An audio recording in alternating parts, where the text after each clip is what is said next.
This 2025 KTM SMR450 is the latest arrival at Supermotoland. So I've literally got hold of her last week and just stripped all the plastics off it so you can have a quick look round and see what's new. It's very similar to the 23 and 24 models. Not too much has changed. Obviously, we've already swapped out some brake components and stuff when we just ran her in, but everything else looks pretty similar in terms of chassis and engine. One of the main differences is the forks. Now you're definitely onto the springs, so there's no air fork on that side. Both are with springs now, so that's a step up, an improvement. Still WP suspension, so still not as good as like an Öhlins, which is what we swap them out for. We just put a cartridge into them, but still a step up from the air fork. And then yeah, chassis.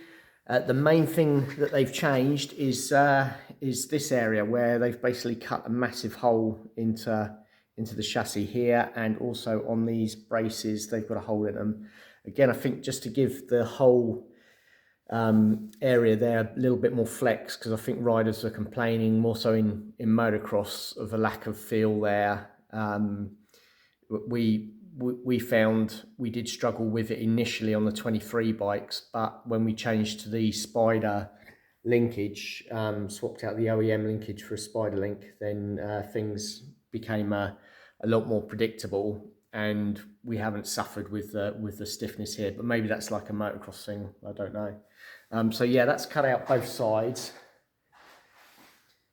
Again, just giving everything a little bit more flexibility. But then everything else, I think, is pretty much the same.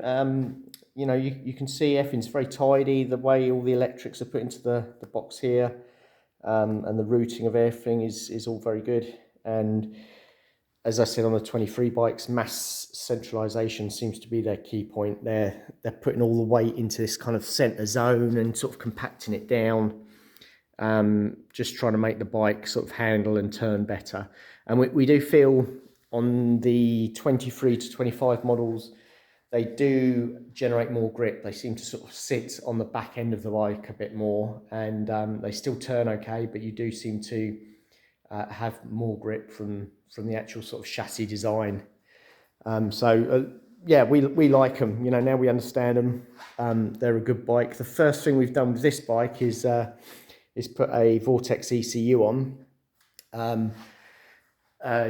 just with a few of my own maps in there, and immediately we found, even with a standard pipe, that made a difference. Just smoothed out the power, made a bit more power, but smoothed it out as well. We will get this bike on the dyno as a standard bike, and then with the ECU, and then we've got a set of DVRs coming for it as well. So we can do a full-on test there and see what makes a difference, and we'll video that. We'll do the bit of a bike build on this. This bike's actually going to race in another country. It's one of our remote team bikes, so we're building up into quite a high spec, a full A-kit spec. So we're doing the whole engine, suspension, linkage, swinging arm, pipe, everything. And then that'll be racing in another country with technical support from ourselves. So it's quite an exciting project that we're doing for 2025 to help riders in other countries and expand and promote the Supermotoland and Spice Solutions logos throughout the world. Now, one thing the rider did say when he tested, obviously the quick shifter is now, as from 2023 onwards, is a quick shifter actually inside the engine. In effect, it works off the gear position sensor, and then cuts the ignition with the ECU. As soon as we put the Vortex on there, that it was shifting a lot better. The shift was a lot easier.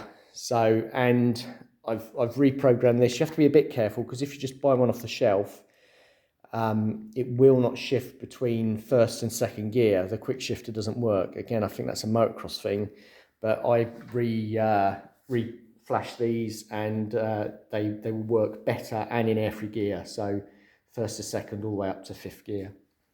So there you go. That's the current state of affairs with our 2025 SMR 450. Hopefully I'll show you a few videos in the next few weeks of the progress we make tricking her up.